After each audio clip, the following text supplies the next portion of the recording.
Welcome back. It's March 4th. The year of the fire horse. For those who have seen any of my shows in the last few days, I keep drawing the fire horse. I often draw the Dreaming of Home, and I keep drawing Dora the Explorer. So today I thought, as I'm preparing for my first ever art booth, I'll just keep those out on the table, and then maybe the universe won't need to put those into today's messaging. So let's draw our first card. I don't know about the rest of you, but my household is definitely dealing with the fire horse, the impacts of the fire horse. Oh no, I got paint on a card. Okay, so yeah, the fire horse is real. It's happening. Okay, oh, I got the star. 17, one of my favorite cards. I mean, not just within my own deck, but in any tarot deck. Here it says, she believed she could, and so she did. She healed, and now she's providing a light for others. It's a great message. I'm not going to assign it to myself, because this message is for everybody who's watching, but believe in yourself. Believe that you can heal, or you maybe even already have, and believe that you can be a light for others, lead others through. I think that's a fantastic message, especially as we are going through so many trying times right now during the fire horse, and during this unveiling of messages meant to dysregulate humans. We're finding out a lot of information. It's very dysregulating.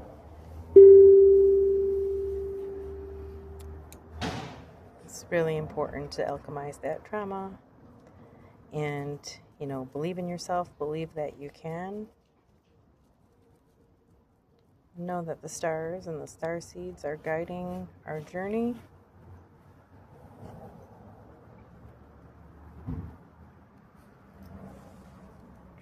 Another card. The Tower. I will say, not a favorite piece of my art. The building's just a little flat. I won't even, I'm just including it in the deck. I'm not really doing reprints of it. I do like the concept of a corporate office building getting struck by lightning. The lightning has a soul, obviously. But yeah, I'm using this as 16, the Tower. And in my rough draft, I had a few brands on these buildings, but I removed them ultimately because I don't really want to be like that. I don't want to focus on pointing fingers and naming names and who's the bad guy and who's the good guy. I think right now what we're seeing is there's a bad system in place, and it has to be removed. So it's not about individuals. It's not about all the ways they're scaring us and all these different tactics and fear. I tell you, you know how they say the person who wins the fight is the one that stays the calmest? Well, that same thing is true with this whole enslaved by fear thing. Just stay calm, whatever you learn. The Tower is happening. We're breaking up old systems. Oh, wow. Well, I'm going to read what it says. And mind you, these messages came to me in the same way that the paintings came to me, mostly in a flow state. And, of course, now I'm embracing them in my regular language, apparently, because it says, when lightning strikes, it can break down shaky old structures or beliefs, liberating the soul. And that is exactly what we need to do right now. We have all been shaped by falsehoods. Our entire lives have really been falsehoods. Suffering from ego death is not easy. I had a person tell me yesterday how much it knocked him to his knees going through ego death. It's a big part of being prepared for the next level, though. So, I highly encourage it. And whatever that means for you, however you're storing your earth ego, I know for me, a lot of it was thinking I was very smart and gifted and talented or whatever, and then it was like, wait a minute, no, I have just been guided, and I have been open to listening to my guides. I mean, my guides are 100% responsible for my art one way or other. I would feel like some of the more rushed ones where it was less in a flow state are clearly the ones that needed touch-ups. So that's fine, This is a brand new thing for me. But yeah, the messaging was guided. I find it's best when I set aside my own personal ego and I stop listening to my voice and I start listening to this universal voice inside my head that's guiding me. And especially right now, as we're seeing things go boom, boom, boom everywhere, try to, kind of distance yourself from it, separate yourself from it. Go into a flow state. Find things to be glad about and stay glad about them, and kind of, while not turning a blind eye to the evil, because that's kind of taking the easy way out. It's more important that you face it and that you face it fearlessly. Let's draw another card. You can have it all. You can have the world. This is one of my world alternates. I made so many world pieces of art because I love the world. You have achieved your cosmic consciousness. Now the fun begins. For sure. I mean, that is what all of the messaging is about, right? Those of us achieving cosmic consciousness. What does that mean? I mean, every day it means different things. As I learn more, as more is shared with me, as I'm discovering more by listening to the synchronicities. But I'm getting the impression that there is just so much more to be surprised by. But as many bad messages as we're being surprised by, I think we're going to be surprised by just as many good messages. And yeah, I think people getting in touch with their cosmic consciousness is one of them. That is a life changer, and it's a world changer. It's everything changer. It's going to make this place back to what it was intended to be when we created it, before this place got somehow rigged by these other beings. So yeah, as we each achieve this, the collective grows stronger and stronger. And I want to point out how important that strength and that unity is, because it's just like what most have been taught in religion. Prayer works. Prayer still works. Yes, we're praying to ourselves and everyone else. That's why the more people that pray together, even better. We don't have to have a fake idol. It even tells us not to worship a fake God. It's never one person. Anytime there's a leader, I'm just always reminded to share this. Anytime someone comes out pretending to be a hero and a leader, be leery. This is about the oneness. This is about how we work together. Boom. Embracing your Sagittarius side. Of course. Who doesn't want to do that? If you read it, they've got like the best life goal. Seek truth, wisdom, and expansive experience through adventure, philosophy, and learning. Hell yes. They're freedom warriors. They bring adventure to the situation. They are the truth. They're mythical creatures. They're freedom-loving adventurers. It's called the Archer, open-minded, philosophical, the wild child, truth-seeking, truth-speaking, shooting with truth arrows, curious and enthusiastic. Embrace your Sagittarius side indeed. When you embrace it, you focus on freedom, truth-seeking, truth-speaking, and embracing your inner wild child. Go explore. Put that centaur to use. Weirdly, in recent messaging, I've heard that we might be seeing these as some of the first other beings on Earth from Alpha Centauri, which is one of the is the closest planet. I don't like to misspeak. But yeah, that would be interesting indeed. I would love to be here as one of them. That would be cool. I'm like, why are they the only one that have a horse? I mean, people talk about the Gemini has, you know, another person, two persons, the only one with two people. But really, I think we're reminded one is the actual soul. But anyway, yeah, the Sagittarius has to be like the fast one because they're the only one riding a horse. I love it. Drawing another card. Ooh. The King. The King of Swords, I believe.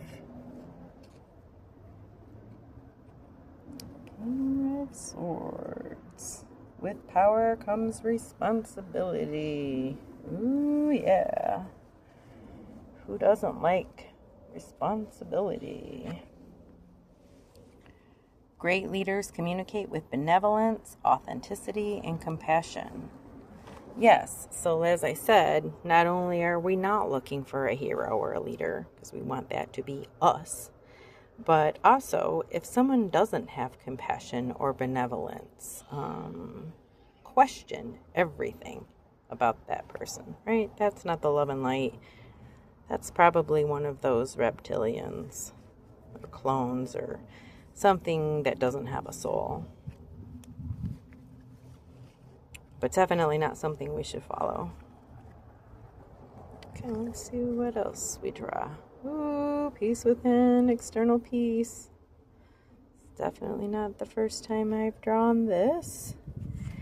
And I think it really is kind of the important story here. We've got this crazy time of the fire horse. We're all dreaming of this better future and this better world. And you know, there's so much going on and it's so scary and it's just so important to find your inner peace. Oh, I can't stress it enough. It starts with you. When you have it, you can sit back and watch the ripple effect. Popcorn, anyone? Why? Why is that? Why can we avoid fear? How can we become peaceful when scary things are happening? Isn't it true that people are dying during this? Yes, human death, earth death, whatever you want to call it. They do die. They immediately are alive on the other side where it's better and happier and more wonderful, according to tens of thousands of near-death experiences and who knows how many out-of-body experiences. And that's just in the current day versus in the history of mankind, all documented with similar terminology, maybe synonyms, different cultural expressions, but all kind of explaining what happens when you do die before you come back to life, and also all explaining, what it is to be in your soul or to be on the other side of the veil. So we've got so much evidence that it doesn't end here, and I'm saying, I promise you it isn't. That's how I have found peace. I have found peace. I mean, there is no membership fee, there is no dues, there is no nothing. I'm right or wrong, it really won't matter, but I promise you there is more than this terrible chapter we are in right now, this experience, this school, this learning how to find the love and light in a terrible, terrible place. It is not easy. So love yourself, give yourself that hug, find the peace within. It's not to say that you're going to enjoy terrible things happening around the world. You're going to enjoy the outcome, which is the growth and change that humanity needs to restore back to its original order, to what this earth was meant to be before it became corrupted. So that's where the peace is. It's knowing everyone who passes is really just alive on the other side. Knowing everyone who came here, they had a plan. They knew what their timeline was. They knew that how they were going to be part of this end time scenario, whether they were going to be collateral damage or whether they were going to be part of it. And either way, everyone is recognized and glorified in the heavens. So have no fear. There is only peace to be found. And when you find that, it changes the game. Changes everything. And now I draw my alternate hermit. Which is reminding me of my dog named Hermie. Might be his last day on Earth, and I think that's been part of our fire horse. Now, I've said this with him many times. He's more of a cat dog. He's got 9 lives. Beautiful little 5-pound chihuahua with handicaps, and has had health problems from the beginning. But yeah, I do the hermit, and his name is Hermie. It says you will illuminate when you allow your soul to be your guide. Introspection, illumination, turn inward where the unknown can be known. think it's a universal message. We need those downloads. We need those internal downloads from our soul. Take some time to meditate. Take some time for prayer. Take some time for focusing on yourself and what you need and what it is that you need to learn right now in order to be the best possible version of yourself as we souls move toward this new, beautiful, changed world. I think I'm still going to draw one more card. This one's been sitting here. Let's see what it is. Oh, magnificence. I know for a fact I've drawn this one before, but that's okay. I'm in the desert. I love the desert. It is magnificent to me. You are as amazing as the sunset in the desert. Continue glowing your light. Yes, so everybody who's watching today, I hope that most of you are able to find peace. Well, I should say I want all of you to find peace, but I'm hoping that many of you are already there. You're in some state of peace and comfort. You're able to love yourself and admire your own magnificence and your own role as a creator in this universe. That is the most important thing when we pass. What almost every single story confirms is there's the period of a life review, and that life review involves showing times where you did not have love and light and you could have.